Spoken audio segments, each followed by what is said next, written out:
kita para sipil ini ingin melihat TNI kita profesional, seperti yang selama ini ada dalam Undang-Undang TNI sebelum berubah, sebelum direvisi, dengan tugas pokoknya, dengan tugas utamanya juga merangsek ke ruang-ruang sipil. Kemudian dibentuk teritorial pembangunan dan kemudian diprediksi nanti 5 tahun ke depan ada 500 batalion teritorial pembangunan. Kita melihat bahwa TNI kita menjadi TNI yang sangat sibuk sedunia menurut saya.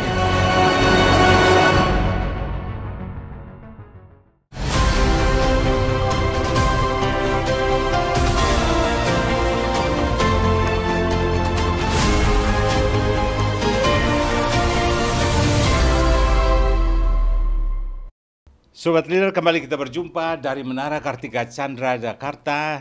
Seperti biasa dengan saya Fren dulu bersama tamu-tamu terhormat saya yang saya selalu sapa My Leader. Dan hari ini saudara, kita kedatangan tamu spesial di hari spesial, Dr. Jalaswari Potmodar-Wardani. Seorang pengamat atau analis militer atau analis pertahanan yang sudah lama ya meneliti hubungan sipil militer di Indonesia. Dan sobat, topik kita hari ini tidak lain dan tidak bukan, masih seperti yang dulu 98. Tentara sudah balik ke barak. Sejak reformasi 98, jargon ini sering terdengar. Tapi kenyataannya, apakah tentara benar-benar sudah kembali ke barak?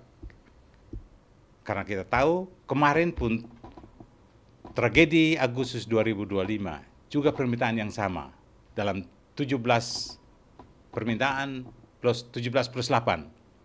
Salah satunya tentara diminta kembali ke barak. Atau mungkin masih mondar-mandir di wilayah sipil. Mari kita kupas bersama Dr. Jalaswari yang selalu kita sapa Mbak Dani. Apa kabar Mbak Dani? Baik. Welcome to Leader. Oh, oke. Mungkin sebelum lanjut, saya ingin kasih tahu Anda bahwa Mbak Dani atau Mbak Jalaswari ini, beliau adalah kepala Lab 45, think tanknya Polkam, ya, politik, media, dan perempuan. Ekonomi politik. Ekonomi politik ya. Ya, dan perempuan. Jadi ekonomi politik dan perempuan. Dan beliau juga di tim 11-nya apa namanya? Presiden. Pernah di tim 11-nya Presiden Jokowi era mungkin 9 tahun ya, tapi kemudian mundur. Mungkin sudah nggak sejalan. Oke, kita lanjut. Mbak Dani, melihat perkembangan ya hari ini. 98, kemudian kemarin tragedi Agustus, saya melihat apakah benar-benar kita sudah kembali ke barak, tentara kita. Kita cinta tentara loh. Yeah. Tentara profesional, kalau dia ada dengan seragamnya hijau atau loreng itu, kita kayak merasa aman gitu loh. Yeah. Yeah. Saya ingin itu tetap menjadi kelihatan, tapi dia tidak usah masuk, jangan masuk di wilayah politik sipil yang kayak ular itu, jalannya tidak lurus. Sipil mana jalan lurus, Mbak? Kayak ular kan gitu. Kan tongkatnya juga beda. Tongkat tentara lurus, tongkat sipil tuh kayak ular gitu. Ingin komentar, Mbak? Tahun 98 itu ketika kita sudah bergeser ke reformasi, saya rasa kita tidak serta-merta bisa mengubah mindset kita tentang militerisme itu sendiri, walaupun kita sebagai sipil. Jadi hegemoni militerisme terhadap kesadaran sipil selama 32 tahun ini mencengkram kesadaran kita.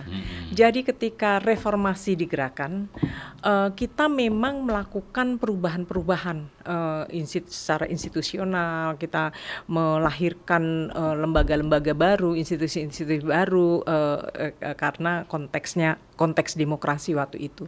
Tetapi kita tahu bahwa salah satu tuntutan masyarakat sipil bahkan hari ini misalnya kita melihat prahara 25 sampai 31 Agustus kemarin, salah satu tuntutannya masih tetap back to barak atau mungkin ada back to basics.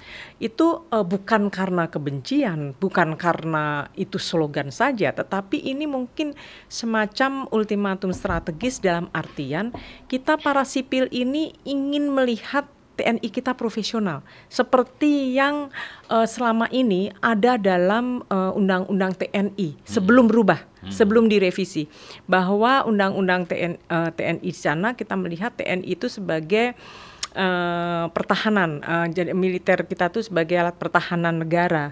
Jadi bukan mendapatkan perluasan makna seperti sekarang ini. Nah, dalam konteks itu back to barak itu harus dilihat dalam konteks bagaimana hubungan sipil militer ini dimaknai. Misalnya kita ingin melihat TNI yang profesional itu ya TNI yang menjaga kedaulatan bangsa, keutuhan wilayah, menjaga bangsa dan negara kita, dan seperti yang ada di amanat konstitusi kita. Nah, sekarang kita melihat bahwa TNI kita menjadi TNI yang sangat sibuk sedunia menurut saya, karena ia tidak saja dengan tugas pokoknya, dengan tugas utamanya yang 3 tadi yang saya sebutkan, tetapi juga merangsek ke ruang-ruang sipil. Jadi kemudian dibentuk ada 100 batalion pembangunan, teritorial pembangunan, dan kemudian diprediksi nanti 5 tahun ke depan ada 500 batalion teritorial pembangunan. Terus kemudian nanti mungkin di tingkat Kodim atau di bawahnya itu nanti akan dibentuk bidang-bidang peternakan, perikanan, dan lain-lain. Jadi TNI kita ini akan semakin memiliki tugas yang semakin luas. Apalagi gitu. Sekarang ini makan bergizi gratis, mereka juga harus ada. Mereka yang masak di mana-mana. Kemudian pertanian juga. Padahal perang abad 21 ini kan begitu berubah. Kita tidak lagi membayangkan model kayak seperti tank, kapal induk yang banyak, itu perang-perang konvensional dulu. Tapi hari ini kita dihadapkan oleh perang-perang yang lebih canggih, yang berbasiskan teknologi gitu ya. Saya tidak membayangkan misalkan infrastruktur vital kita diserang oleh hacker-hacker atau mungkin diserang dengan teknologi cyber yang canggih, dan kita kemudian pertanyaannya bagaimana kita bertahan, bagaimana apakah TNI kita sudah memprediksikan atau mengantisipasi itu semua gitu. Kayak perang cyber, perang teknologi canggih. Sebenarnya contohnya kan Israel dan Cina itu, pengembangan teknologi Amerika, Rusia. Dan kita lihat perang di Timur Tengah itu bagaimana memainkan intelijen Israel dan Iran kemarin. Betul. Bapak. Kemudian kita lihat zaman Pak Harto, era mungkin karena era itu era supremasi militer, ya jelas karena kalau supremasi militer, otoriter jelas itu, memang nggak ada yang ini aturannya begitu. Tapi ini kan era supremasi sipil, artinya nilai-nilai sipil yang harus kedepankan, kan begitu ya Mbak? Mungkin karena belum berubah itu masih para purnawirawan juga masih punya kaki tangan ke bawah yang memberi masukan kepada anak buahnya. Padahal mereka yang rasakan supremasi sipil lebih enak di supremasi militer. Saya rasa esensi dari negara demokrasi itu dalam meletakkan militernya adalah dalam koridor kontrol sipil objektif, supremasi sipil. Jadi tentara berada dalam kendali sipil objektif. Nah, dalam konteks itu memang itu tadi yang saya sebutkan bahwa tidak semuanya perubahan struktur mungkin terjadi gitu. Kita pemisahan TNI Polri, kemudian lahirnya undang-undang pertahanan, undang-undang TNI, tetapi perubahan kultural mungkin itu belum tuntas gitu ya. Ini perubahan itu belum tuntas karena penelitian, investigasi, tim-tim investigasi kan tidak pernah terungkap ini. Tim investigasi sekarang dituntut tim pencari fakta lagi. Tapi mental semua ini kelihatannya. Ini kalau kita mau tuntas kayaknya harus benar-benar dari presiden ya. Saya rasa kita membutuhkan kepemimpinan yang jelas ya, yang jelas arahnya dan tegas gitu ya. Dalam melihat misalkan belakangan kita tahu juga ada reformasi Polri, reformasi TNI, itu kira-kira siapa yang akan mereformasi? Itu pertanyaan besarnya. Pastilah yang paling tinggi memiliki kekuasaan di situ adalah presiden sebagai pangti juga gitu ya. Jadi memang kalau kita bicara soal reformasi TNI, reformasi Polri, memang kita membutuhkan kepemimpinan yang tegas dan jelas untuk melakukan itu. Karena kalau tidak, kita hanya parsial saja gitu, parsial, terus kemudian orientasinya jangka pendek saja, terus kemudian kita tidak melihat bahwa sebetulnya yang paling esensial itu bagaimana ia memiliki pengaruh jangka panjangnya gitu. Dan terutama ya itu tadi di ujungnya itu bagaimana kita merespons, menyiapkan TNI maupun mungkin dalam konteks ini juga Polri menghadapi situasi global yang yang semakin terbuka, tidak menentu ini gitu. Dan transparansinya, saya selalu analogin jarum jatuh di sini bisa kenalan di Amerika, Rusia dan di mana-mana gitu kan. Dan soal demokrasi Pak Freddy, saya rasa ini bukan kasus khusus di Indonesia ya. Demokrasi di banyak negara juga mengalami krisis. Dan bahkan Amerika sendiri yang menjadi bapaknya demokrasi kasarnya seperti itu juga mengalami degradasi juga gitu. Jadi kita tidak sedang beruntung juga karena ketika kita masih mengharapkan demokrasi, sementara dunia sedang tidak baik-baik saja dan demokrasi memang kayak seperti tidak diharapkan seperti dulu lagi gitu. Tapi kalau saling menulari. Dan kita jangan ambil advantage-nya lalu kita bilang ya enak juga di militer gitu. Akhirnya kita ikuti permainan luar dan kita tidak maju-maju. Betul. Tapi Mbak, kita ini contoh negara mana sih? Kita ini sekarang ini kita hampir mirip ke negara mana yang kalau kita coba benchmarking? Mungkin kalau misalkan melihat soal militernya di masa lalu itu mungkin Jerman ya. Jerman itu kan dulu pernah pada satu masa di bawah kepemimpinan Nazi, dia menjadi alat politik Nazi. Dan itu kita tahu itu melahirkan sebuah kekerasan yang luar biasa dalam jangka waktu panjang. Tetapi hari ini saya rasa melalui trauma-trauma dalam perjalanannya itu, tentara Jerman melalui kendali sipil demokratisnya dia ini melakukan perubahan signifikan sehingga tentara dalam kendali sipil dalam kendali supremasi sipil gitu, kendali sipil yang objektif terjadi gitu. Nah saya rasa kalau kita mau mencontoh itu, kita bukan saja membutuhkan perubahan struktural maupun juga perubahan kultural, tapi instrumennya apa? Dan itu tadi political will dari semua pihak, misalnya dari presiden, dari DPR pasti, dan dari ini 3 cabang kekuasaan ini harus kompak gitu. Karena kita kadang-kadang dari beberapa diskusi di media gitu ya, itu kan kadang-kadang pesimistik itu kemudian terbangun karena waduh DPR sama saja, dia sama sebagai entitas yang sama dengan pemerintah gitu. Padahal kita butuh DPR untuk DPR yang kuat mengawasi itu tadi. Kalau dulu di era militeristik, era Orde Baru, jelas dan orang-orang yang dipilih di DPR itu juga pilihan walaupun ditunjuk kayak di MPR, di tentara pun, kemudian yang itu benar-benar nggak sembarangan. Sekarang malah uang kan, uang. Jadi saya selalu bilang bahwa ini tentara ini kan ditugasi untuk mengawal visi bangsa. Dia tidak berpolitik. Sipil, politisi sipil, dia mengawal visi partainya terutamanya. Ikuti anggaran dasarnya kan. Terkadang negara mau jadi apa itu urusan yang lain lah. Tapi tentara kan tugasnya visi bangsa dan negara. Maka dia lebih tinggi sebenarnya di dalam visinya. Saya ingin bertanya, tapi pada waktu yang sama saat ini Panglima pun mengatakan bahwa kita sudah multifungsi. Ya. Muldoko juga pernah bilang kita udah multifungsi waktu dia Panglima ya. Ya. Saya bilang kan difungsi. Makna strategis dari difungsi sama multifungsi kan itu kan dua ya kan. Ya. Kalau banyak-banyak kan pusing banget ya kebanyakan fungsi. Tadi bilang udah terlalu sibuk. Iya.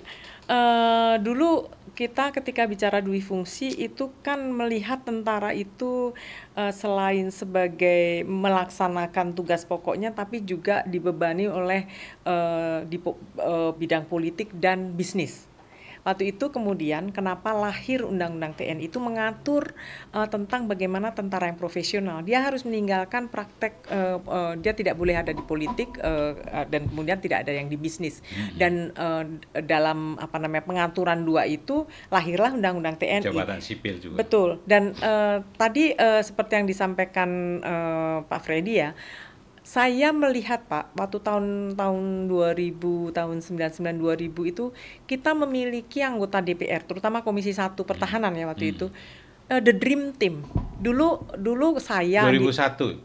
Sekitar 2000-an ya. Berarti masih ABRI waktu ya, itu ya. 2021 peralihan mau ke TNI itu kan. TNI, ya. Karena kan waktu itu Undang-Undang Pertahanan tahun 2002. Waktu itu saya Andi Wijayanto, Edi Prasetyono, dan kemudian Cornelis Le dan kawan-kawan lainnya itu dan masyarakat sipil lainnya, waktu itu ada Munir segala macam itu, kita bekerja sama gitu. Jadi waktu reformasi itu membuat kita itu solid bekerja sama, baik dengan DPR-nya, baik dengan masyarakat sipil dan akademisinya, dan juga sebetulnya kesediaan TNI untuk membuka ruang diskusi itu. Anggota fraksi TNI Polri di DPR juga sangat welcome ya. Mereka reformis sekali. Betul, karena mungkin momentumnya tepat. Waktu itu kan ada krisis ekonomi yang luar biasa, kemudian juga ketidakpercayaan terhadap pimpinan nasional. Undang-Undang 34 produk 2004 itu satu terobosan dari gagasan ekstra parlementer dari Mbak Dani dan teman-teman itu. Ya, untuk kasih Komisi 1 kan? Ya, kami dulu tergabung. Kan kaget itu, Panglima dan Menko Polkam waktu itu kan kaget, ini dari mana ini konsep ini kan? Ya, waktu itu ini Pak, ini sebuah perjalanan panjang saya rasa, itu mungkin 5 tahunan itu ya untuk meyakinkan, berdiskusi bersama, dan itu tidak mudah gitu. Itu adalah sebuah ruang yang kita upayakan betul gitu, memanfaatkan momentum reformasi. Kalau kita boleh klaim itu adalah kerjasama antara DPR, masyarakat sipil, akademisi, dan diskusi-diskusi dengan kawan-kawan TNI juga gitu. Itu salah satu paket Undang-Undang Supremasi Sipil itu yang saya bilang, disertai saya bilang paket Undang-Undang Supremasi Sipil, Undang Pertahanan, Undang Polri, dan Undang-Undang TNI kan waktu itu. Dan tapi saya mau kembali ke belakang, Mbak, dui fungsi ABRI itu ceritanya gimana? Esensi paling kuat Soekarno dan Nasution bisa mengangkat itu, diadopsi. Kemudian Pak Harto menggunakan itu menjadi dui fungsi ABRI yang militeristik, itu gimana nih? Dulu kan bukan begitu kan, begitu sebenarnya ide Soekarno dan. Iya, tapi intinya waktu itu kan sebetulnya TNI dengan jalan tengahnya itu kan bagaimana TNI ini kan salah satu slogan yang selalu didengung-dengungkan adalah TNI itu adalah tentara rakyat. Jadi karena dia berasal dari rakyat, dia juga ada di tengah-tengah rakyat. Nah, kata di tengah-tengah rakyat ini kemudian mendapatkan pemaknaan baru gitu, bahwa dia juga bisa masuk ke wilayah-wilayah yang sebetulnya itu adalah ruang sipil gitu. Nah, karena kita tahu sendiri Pak Soeharto kan juga seorang militer juga gitu ya. Dan militer walaupun sudah pensiun waktu itu, tetapi beliau itu misalnya Golkar itu kan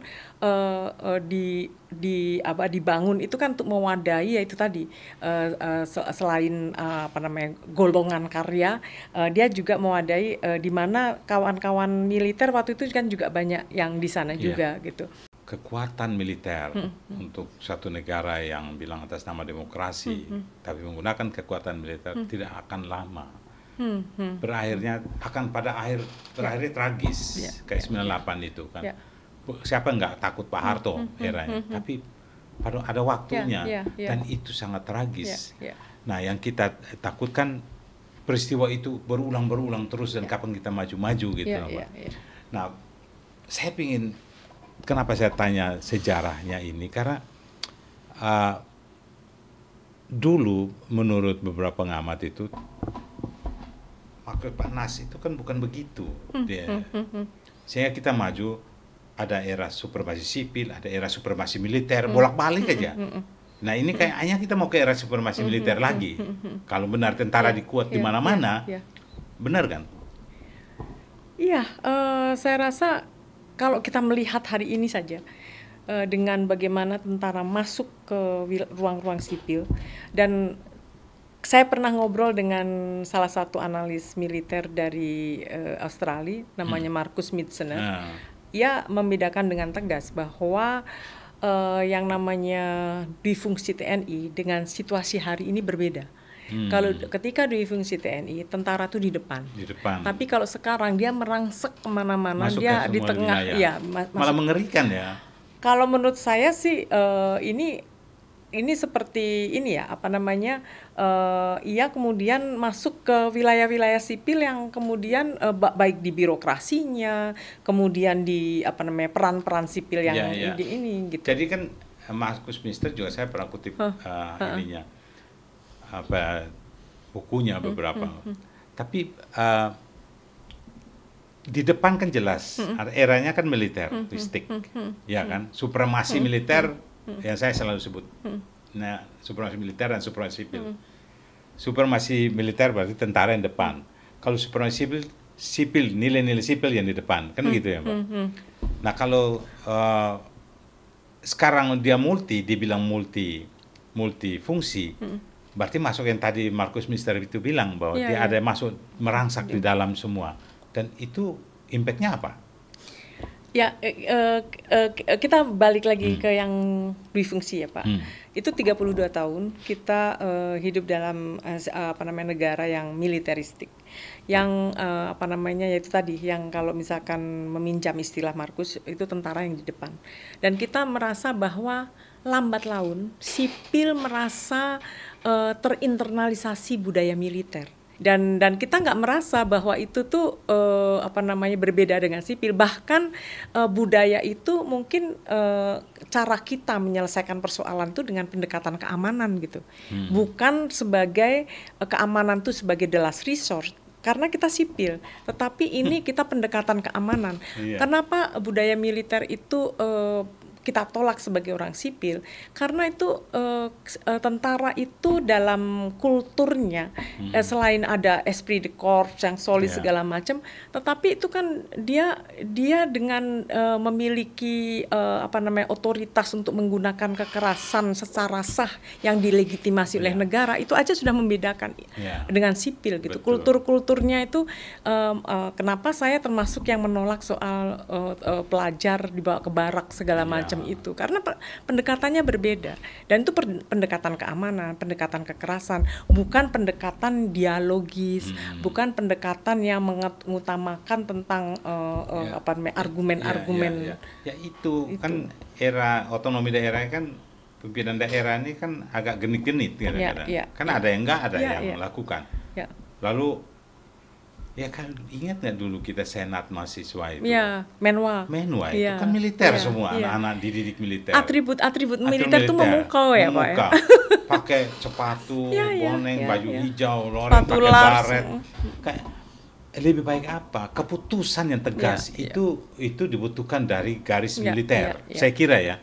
Kan tentara itu tidak, kalau A ya A, B, nggak ada abu-abu terus main di abu-abu. Bener ya? apa namanya, kultur sipil dan kultur militer tuh harus dipahami, ini berbeda banget gitu, berbeda sekali cara kita melihat, cara kita apa namanya, menyelesaikan persoalan pun juga berbeda gitu. Kalau sipil itu kan kita menggunakan dialog, menggunakan diskusi-diskusi, menggunakan apa namanya, mengutamakan soal inovasi, mengutamakan soal apa namanya, dialog itu menjadi salah satu kunci untuk mendiskusikan persoalan. Tetapi kan kalau di tentara ini kan apa namanya, pendekatan keamanan menjadi yang pertama gitu loh. Mbak Dani lihat nggak Undang-Undang 34 yang Anda dan teman-teman gagas dan jadi undang-undang yang sangat apa, kuat demokrasinya, sangat kuat menegakkan nilai-nilai sipilnya. Kan itu undang-undang tertulis jelas, undang semacam supremasi sipil itu kan. Anda lihat nggak sih apa namanya, Undang-Undang 34 setelah kemarin ada revisi, perubahannya tuh seperti apa? Jadi kan banyak proses tapi hilang begitu aja, lalu semua taken for granted. Ya. Itu kalau yang cepatnya itu adalah usia ya, kemudian dari apa namanya, perwira tinggi 58, kemudian bisa 60 sampai bahkan 65 kalau nggak salah. Terus kemudian, nah ini sebetulnya kalau kita tidak merancang atau merencanakan tentang kira-kira dengan mundurnya usia ini apa institusi TNI ini dirancang seperti apa, strukturnya dirubah seperti apa untuk mewadahi jangan sampai ada penumpukan di situ. Ya. Nah, itu kan kemudian kita sudah pernah apa namanya, Presiden sudah membentuk misalkan Panggogawilan 1, 2, 3 itu kan salah satunya untuk mewadahi itu. Dan kita tahu bahwa angkatan 88 di tentara dulu itu termasuk waktu apa namanya, angkatan 88 itu kan itu ada penumpukan karena ada apa namanya, 2 angkatan kan yang ada di situ, A dan B dulu itu kalau nggak salah. Dan itu sudah mulai ada normalisasi, udah mulai tidak ada penumpukan. Tapi ternyata dengan adanya pemunduran usia ini, kemudian kita pertanyaannya justru apakah TNI sudah merancang tentang struktur baru agar ini semua terakomodir. Dan saya khawatir bahwa pembentukan batalion-batalion itu adalah salah satu untuk mengakomodir itu, salah satunya gitu. Dan yang kedua adalah kalau tidak salah apa namanya, penggunaan kekuatan atau itu tidak lagi melalui DPR, atau dengan jangka waktu tertentu. Jadi otoritas presiden tuh menggerakkan militer misalkan seperti itu. Dan kemudian ada penambahan juga di pasal 7 itu tentang tugas pokok TNI yang dari 14 menjadi 16 atau apa, yang itu ada kalau nggak salah itu soal perlindungan terhadap warga negara di luar negeri dan lain-lain. Tapi soal persoalan umur ya, saya tuh berpikir gini loh Mbak. Jangan-jangan kita niru di film-film kan, itu jenderal-jenderal perang itu tua-tua semua. Sebenarnya jangan-jangan jadi makin tua makin kuat katanya gitu. Sebenarnya di negara-negara lain pensiun 60, 62 itu wajar saja. Bahkan kalau tidak salah di apa namanya, di Amerika itu lebih dari 60 gitu. Tetapi masalahnya bukan sekedar pemunduran umur, tapi bagaimana kita menyiapkan agar ini tidak menjadi penumpukan yang kemudian nanti kita akan melihat jenderal bintang 3 itu non-job gitu. Misalkan bintang 2 non-job gitu. Jadi kita bukan hanya apa namanya, promosi tapi rotasi ya jadi situ. Kalau Amerika yang saya tahu kan mereka perang mulu gitu kan. Jadi latihan fisik maupun psikisnya untuk berperang dan melatih dia untuk benar-benar jadi militer yang profesional itu tidak diragukan karena medannya. Kalau kita kan semua apa namanya, jadi jenderal gak ada perang kan? Ya bantu petani, bantu ini di ruang sipil semua. Ya itu ini kan kalau hanya nambah umur, untuk hitungannya gimana tuh? Kalau di negara-negara lain ya, seperti Jerman, Amerika segala macam. Bahkan di Amerika itu kan tentara pensiun dini itu kan dimungkinkan gitu. Dan ketika dia pensiun dini dari kedinasan, dia bisa juga misalkan bekerja lagi, ada perusahaan swasta yang bisa menampung dia segala macam dengan gaji yang lebih tinggi mungkin seperti. Tapi kan di kita nggak ada. Jadi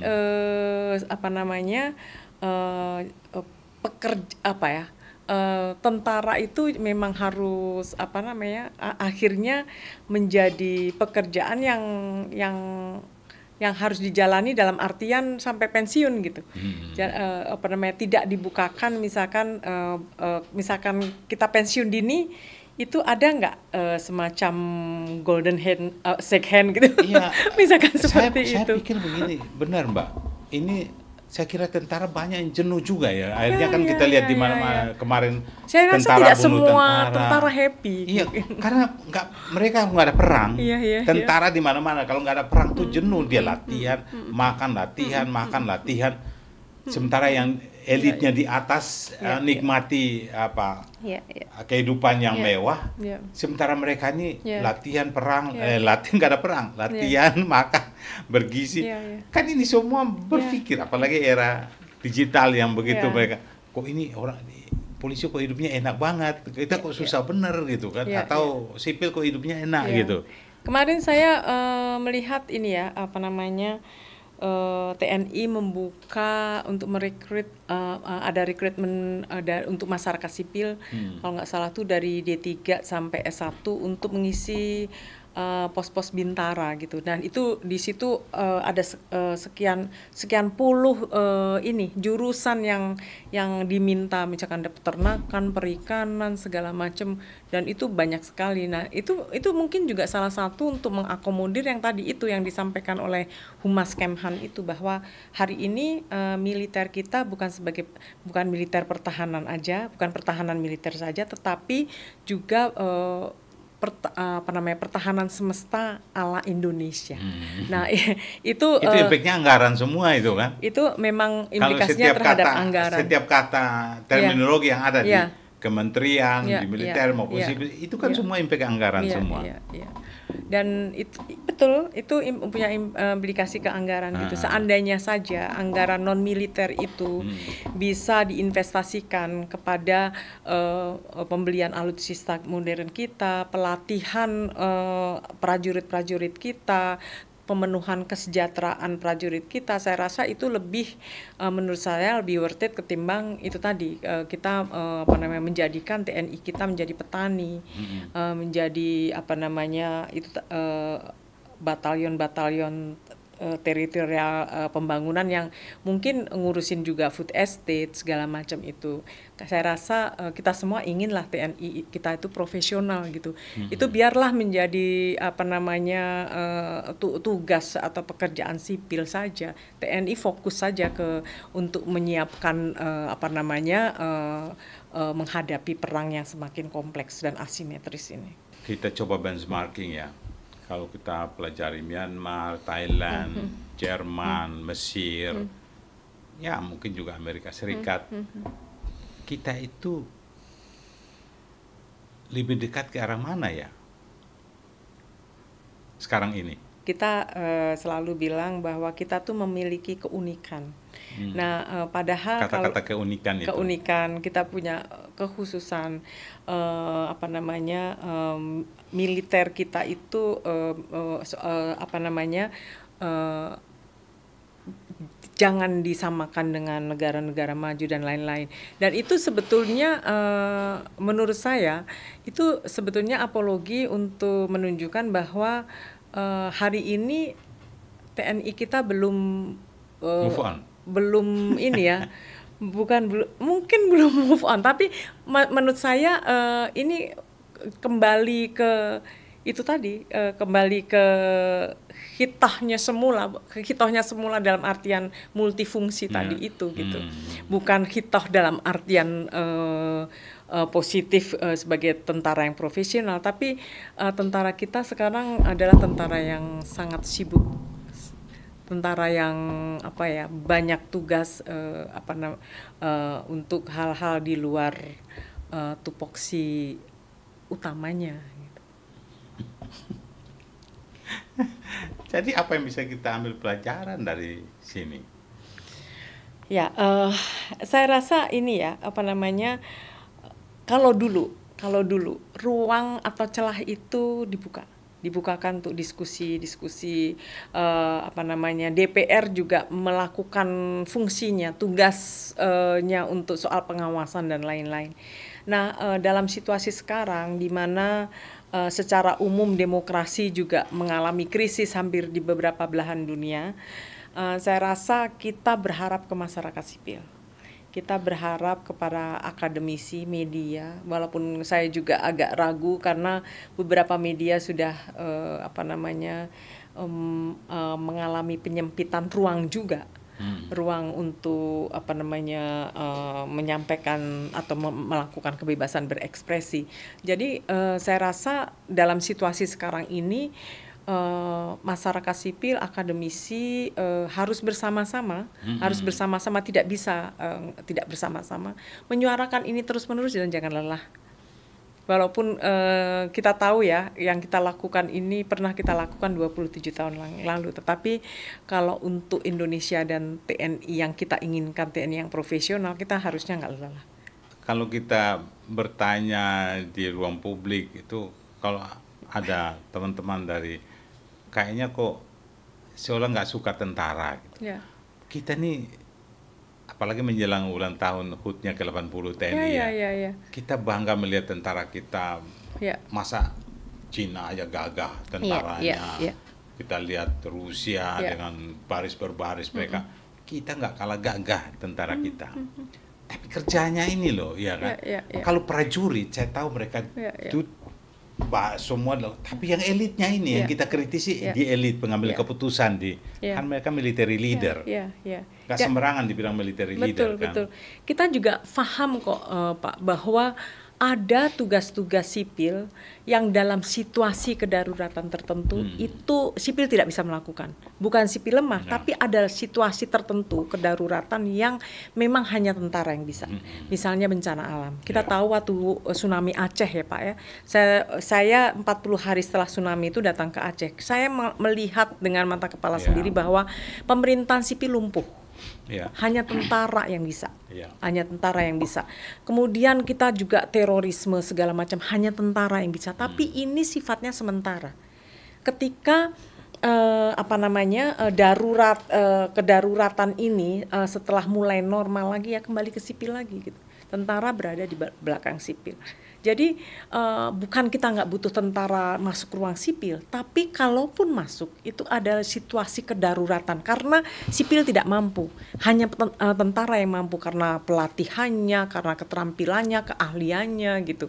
Jadi kita memang butuh tentara, tetapi tentara yang diatur dan dibatasi kapan bisa masuk ke ruang sipil gitu. Bukan dalam situasi normal seperti ini semua bisa dimasuki gitu. Jadi maksud Anda nih tentara-tentara yang masih aktif, termasuk Letkol Teddy misalnya di Sekap, harusnya mundur ya, karena supaya dia memberikan ruang, menunjukkan bahwa saya sekarang udah sipil, ya kan, jadi menduduki jabatan itu. Iya, saya gini, dalam revisi Undang-Undang TNI ya, dalam Undang-Undang TNI yang lama itu harus mundur. Tapi kemarin ketika saya juga bicara seperti itu, ada kawan Setkap yang mengatakan bahwa itu sudah diubah gitu. Diubah yang memungkinkan itu menjadi tidak harus mundur. Saya belum cek. Undang-undang itu kan satu napas ya.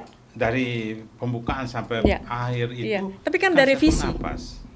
Iya dari itu, kalau kita mau sepakat pada supremasi sipil, nilai-nilai sipil, kan presiden itu kan bukan militer, walaupun beliau berasal dari kesatuan militer, tapi sudah sipil. Ini sebagai contoh saja Pak, dulu KSP, KSP itu kan belum masuk ke Undang-Undang 34.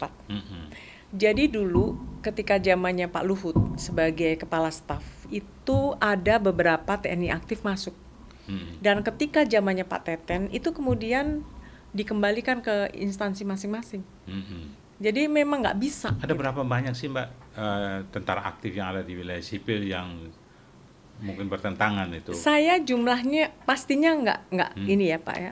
Tapi dulu pernah didiskusikan di Lemhanas, pernah didiskusikan di Lemhanas dan jumlahnya ribuan Pak. Masa? Yang berada dan di itu wilayah sipil? berada di beberapa ini Pak, beberapa apa namanya institusi sipil, kementerian lembaga tersebar. Nah, kalau di Kemhan kan memang ini ya apa namanya, di sana kan ada memang kan ada beberapa apa institusi yang atau kementerian lembaga yang boleh dimasuki tentara aktif. Tapi ternyata waktu diskusi di Lemhanas apa namanya ketika Pak Andi Wijayanto masih menjadi gubernur, itu kita agak kaget juga karena ternyata banyak sekali TNI aktif yang apa namanya menduduki jabatan di kementerian lembaga, dan itu sama saja hari ini seperti polisi juga sekitar 4.100-an yang menduduki jabatan. Jadi akhirnya kan tadi dibilang bahwa multifungsi itu masuk ke semua wilayah, dan ini sebenarnya tidak memberi pelajaran yang bagus, trust yang kuat dari luar. Mungkin akhirnya yang penanam modal atau investor dia datang bersandar pada ini yang penting untung. Dia tidak berniat bagaimana supaya proyek ini bisa memberikan nilai tambah bagi Indonesia, tapi yang penting untung dia.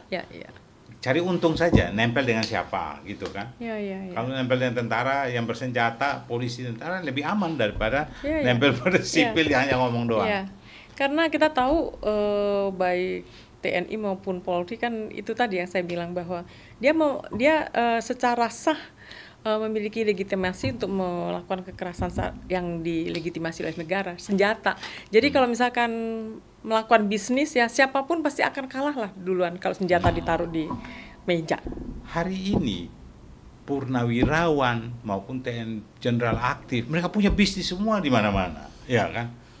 Banyak yang dan bisnisnya tuh kalau kita sebut Pak Luhut aja yang bilang dia nggak berbisnis, tapi yang dirilis media itu kan belasan perusahaan raksasa semua itu.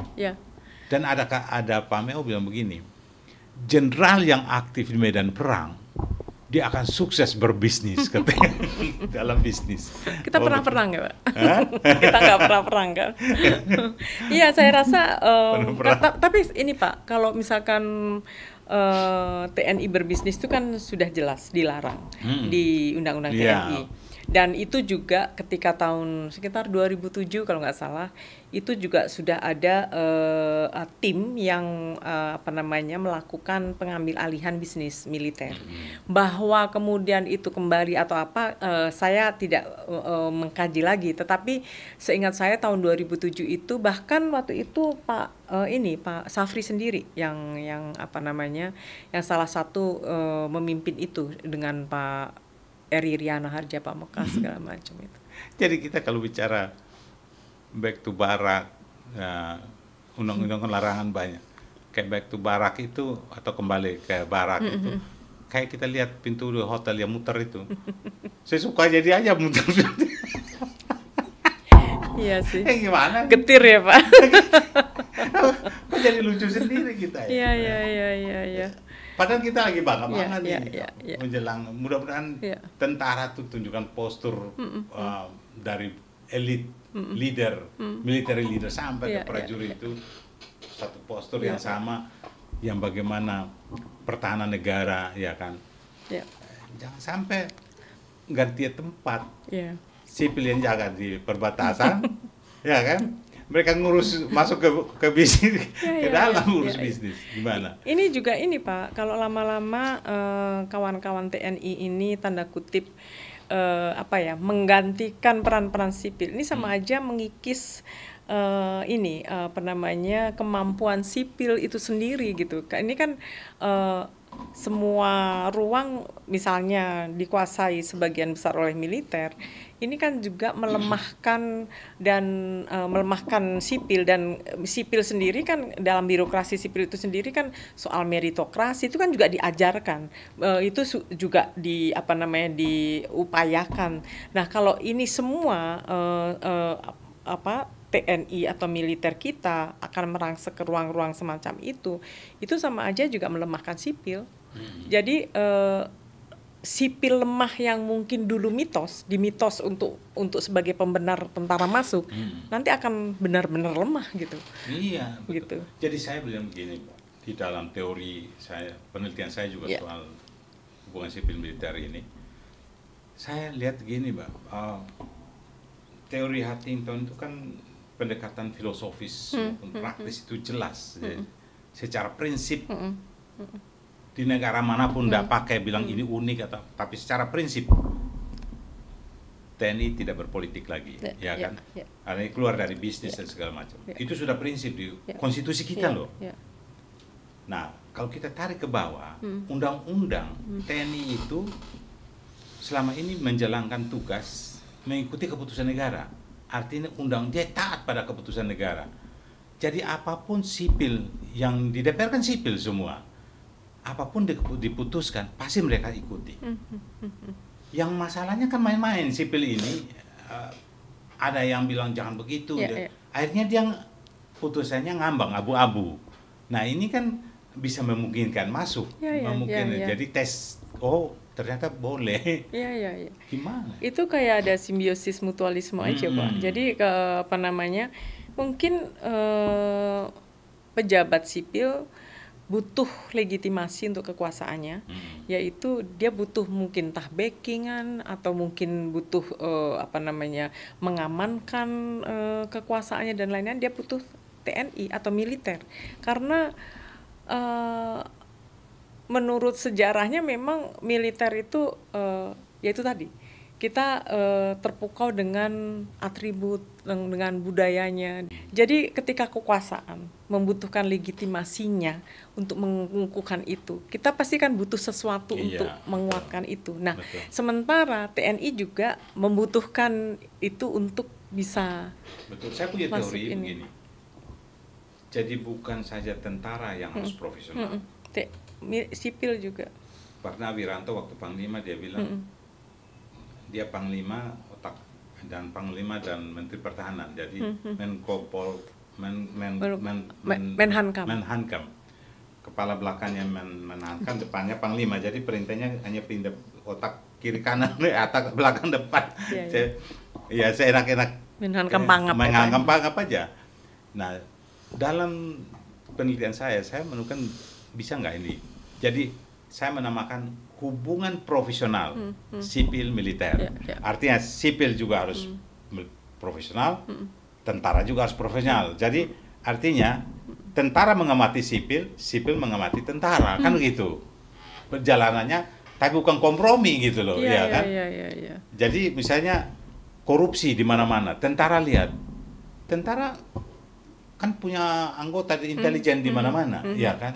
Dia tidak taat pada kekuasaan yang walaupun dia semua laporan kepada kekuasaan tertinggi kan gitu, Pak. Tapi dia akan menyampaikan ini negara dalam bahaya. Harus sampai pada begitu kan? Iya. Saya tadi tuh lagi sambil ini, Pak, sambil menarik apa yang Bapak sampaikan bahwa kalau TNI dan sipil itu harus sama-sama profesional. Itu sangat benar gitu. Jadi silahkan saja kalau TNI mau masuk ruang sipil, dia harus pensiun dulu. Dia harus jadi sipil dulu. Tidak bisa dengan tentara aktifnya dia masuk kemana-mana gitu.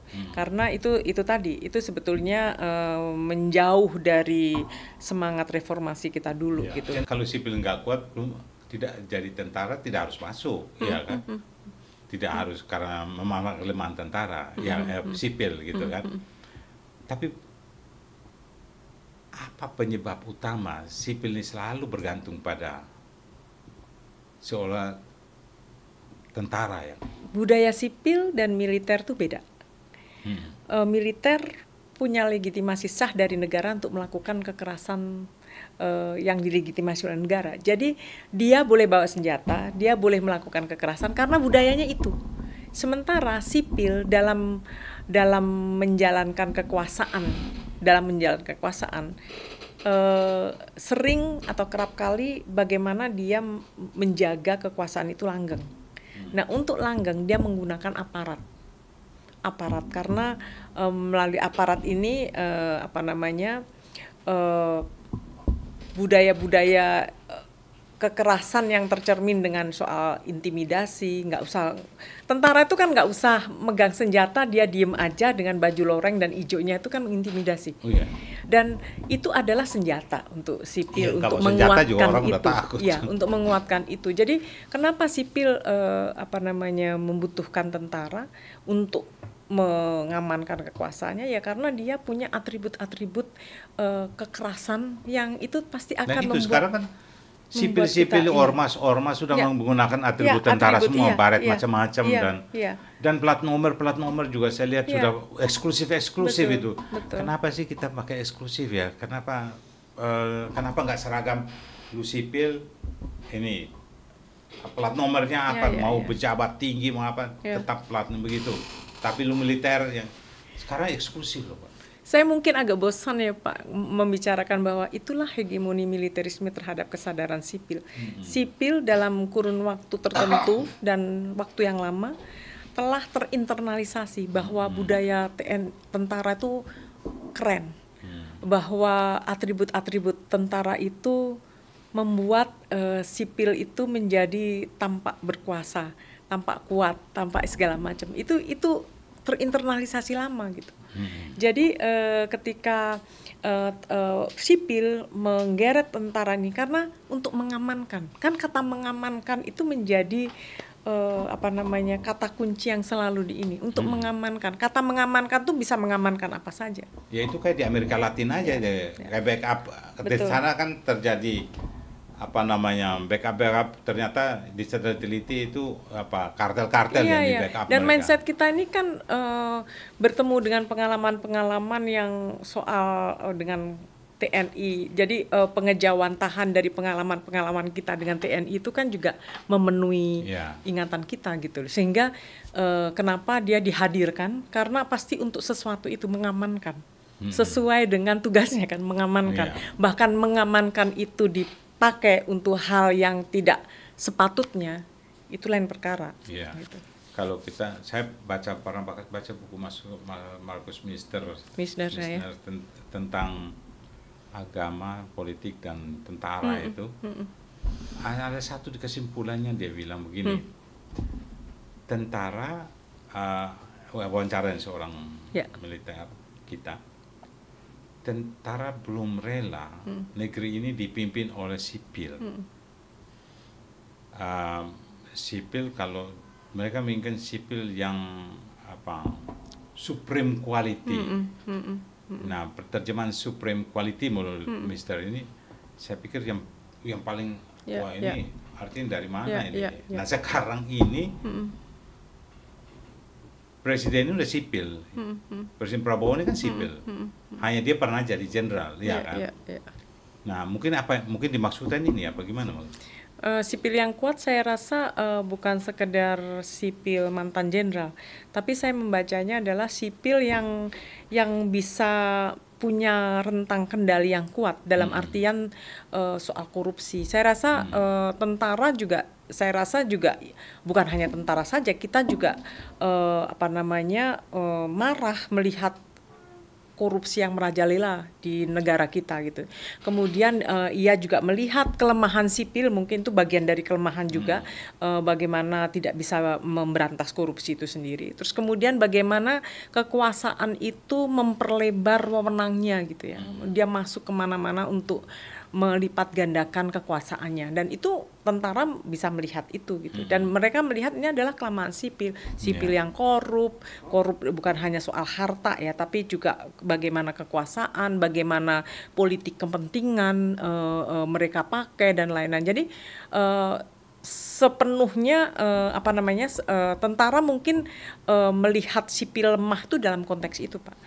Bukan karena dia adalah mantan jenderal segala macam, tetapi mantan jenderal pun kalau misalkan dia tidak memiliki kualifikasi tentang bagaimana kepemimpinannya memegang rentang kendali yang kuat untuk memberantas korupsi, untuk tidak bermain dan menolak soal politik kepentingan yang justru memarginalkan masyarakat atau apapun namanya itu, atau melemahkan TNI, melemahkan Polri juga, itu bagian dari kelemahan sipil mungkin yang dilihat TNI itu seperti itu, sehingga di antara alasan-alasan itu ia masuk karena itu tadi sipil lemah. Nah, sipil lemah ini ya karena yang dilihat dia seperti itu gitu, tidak bisa mengendalikan, terutama korupsi, Pak.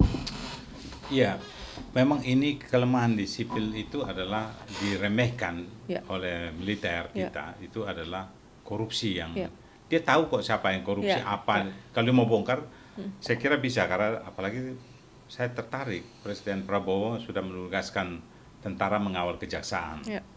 Tapi sebenarnya bukan kejaksaan saja ya, kan yang penegakan hukum kan ada KPK, polisi juga kan, atau dipisahkan dulu mana yang urusan korupsi. Nah, kejaksaan kan diminta dikawal. Kita masih menunggu hasilnya apa kalau tentara sudah. Tapi Mbak, sebenarnya kalau misalkan sipil lemah, yang dikuatkan sipilnya, bukan tentara masuk gitu. Jadi logika itu yang harus kita ubah gitu. Kalau sipil lemah ya kuatkan sipilnya, kan, pengawasan segala macam. Seragam militer itu kan membuat orang merasa pede gitu, didampingi gitu kan. Kalau saya melihat untuk ke bawah para prajurit yang hanya kerja latihan terus ya kan. Ya, lain dengan elit. 60 tahun ini kan nyaris nggak ada perang. 80? 60. Oh, ya? 60. Kan sejak kalau dulu kan masih ada Malaysia, masih ada zaman Pak Bung Karno ya. Zaman Pak Harto kan nyaris hampir nggak ada ya. Mungkin terakhir Timur-Timur ya. Timur-Timur. Ya saya tidak melihat itu sebagai perang. Iya kan. Promosi ini para jenderal, kan.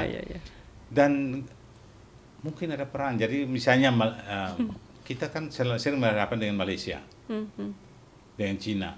Sekali-sekali keluarin alutsista dong. Begitu muncul kan ancam itu di Natuna maupun. Supaya tentara kita biar jangan inward looking aja ya. Dia tahu perang tuh tentara mau damai, kalau mau damai itu mesti perang dulu katanya. Kan gitu dan Sun Tzu itu. Merubah dari gimana supaya jelas nih republik ini. Jangan-jangan kita memang ini butuh musuh bersama untuk kompak melihat ke luar gitu ya, kita nggak ke dalam terus gitu. Ya kan, daripada inteli rakyat sendiri terus ya kan. Itu Malaysia soal apa tuh yang di Sulawesi Utara tuh apa namanya, Ambalat. Iya kan, Ambalat. Itu kompromi. Natuna itu komprominya kayak apa kan.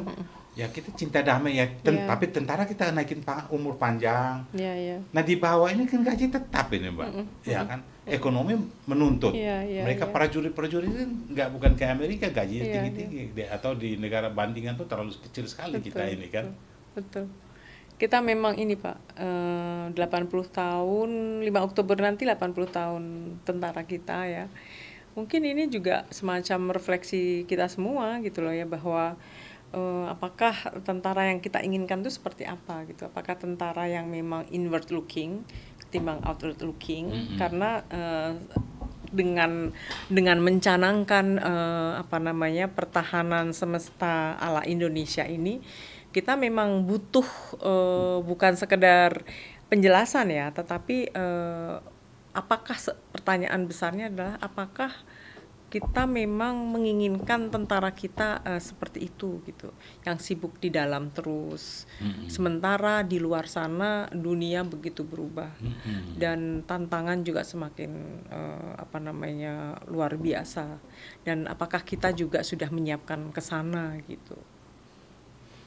Ini menarik sekali Mbak, tapi saya kira waktu kita juga harus menyudahi. Tapi intinya dari pembicaraan kita sebenarnya ketika kita bicara mengkritik tentara, kita bicara back to barak segala macam, itu muaranya adalah karena kecintaan kita kepada TNI, dan kita menginginkan TNI kita profesional, apalagi sudah 27 tahun dari cita-cita awal reformasi yang sebetulnya diamini semua oleh seluruh bangsa waktu itu. Ya, pertanyaan terakhir saya.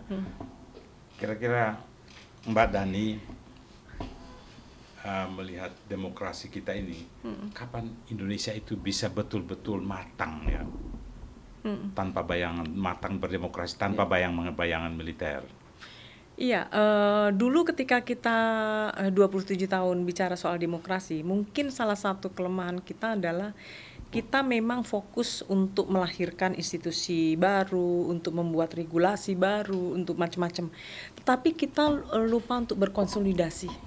Jadi reformis kawan-kawan masyarakat sipil, akademisi dan lain-lain itu lupa untuk kita tetap solid, kita tetap konsolidasi jangka panjang untuk tetap mengawal ini gitu. Sehingga ketika dunia berubah, kita sudah tidak tunggang langgang lagi, pontang-panting lagi untuk kemudian tiba-tiba kita kaget bahwa loh kok TNI kita, militer kita, polisi kita itu tiba-tiba kita seperti diingatkan 27 tahun yang lalu. Sehingga kalau menurut saya peta persoalan itu udah lengkap. Peta permasalahan yang kita buat itu sudah lengkap, konsep-konsep. Yang perlu kita lakukan ke depan adalah bagaimana kita tidak boleh sendiri, kita bersama-sama untuk aksi ini kayak seperti apa gitu, untuk mengembalikan Indonesia yang yaitu tadi yang demokratis, di mana kita semua tuh memiliki ruang untuk berdialog, kebebasan berpendapat, kebebasan berekspresi, dan menjadikan TNI serta Polri itu yang entitas yang lebih profesional. Keren. Mbak Dani atau Dr. Jalaswari Padmodarwardhani, keren analis pertahanan kita. Mbak Dani, ada statement akhir Anda. Saya ingin kita dalam rangka memperingati tragedi 98 atau tragedi 65 yang kita selalu peringatan 30 September. Kemudian peristiwa-peristiwa terakhir ini di era di 80 tahun Indonesia TNI kita. Apa kata-kata Anda yang paling menguat untuk bisa kita diteladani bersama? Ya, 80 tahun perjalanan bangsa ini dilalui dengan sangat tidak mudah. 80 tahun kita menginvestasikan kerja-kerja yang luar biasa hingga sampai pencapaian hari ini. Saya rasa kita harus bersama-sama memahamkan kepada kita, jangan pernah lelah menyintai Indonesia. Terima kasih Mbak Dani. Baik, Sobat Leader. Hari ini kita belajar bersama dari Dr. Jalaswari Padmodarwardhani, seorang analis pertahanan atau analis militer, tentang slogan Back to Barak. Sudah 25 tahun bergema. Tapi kenyataannya barak itu sering terasa ada di gedung parlemen, ada di kementerian, bahkan di ruang-ruang bisnis besar. Kritik leader kepada para sipil, berhenti berlindung di balik seragam hijau setiap kali Anda gagal. Dan kepada militer, kehormatan sejati prajurit ada di medan juang, bukan di kursi politik. Kalau sipil terus lemah dan militer terus tergoda, maka demokrasi hanya jadi panggung wayang dan rakyat jadi penonton yang membayar paling mahal. Saya Fri dulu pamit. Dirgahayu HUT, Tentara Nasional Indonesia. Merdeka!